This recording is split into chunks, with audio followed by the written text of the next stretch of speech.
Dinas Sosial Aceh Tenggara menyalurkan bantuan santunan kematian kepada keluarga Hakemah, warga desa Kisam Gabungan, Kecamatan Lawe Sumur, yang meninggal dunia akibat tertimpa rumpun pohon bantu.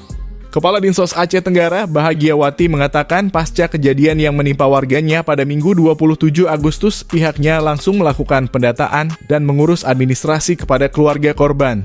Setelah semua proses dokumen dan administrasi korban selesai, Dinsos Aceh Tenggara langsung melayangkan surat permohonan santunan dana kematian kepada Menteri Sosial RI. Diharapkan dengan bantuan tersebut keluarga bisa terbantu baik pendidikan maupun kehidupan sehari-hari. Bantuan tersebut, kata Bahagia, merupakan bentuk kepedulian pemerintah terhadap masyarakat terdampak musibah. Sementara itu, suami korban, Sadiman, menyampaikan terima kasih kepada Kemensos yang sudah membantu dan memberikan bantuan santunan kematian istrinya. Dengan adanya bantuan ini bisa terbantu untuk pendidikan anak saya yang sedang menempuh pendidikan, SMP, SMA, dan perkuliahan, ujarnya.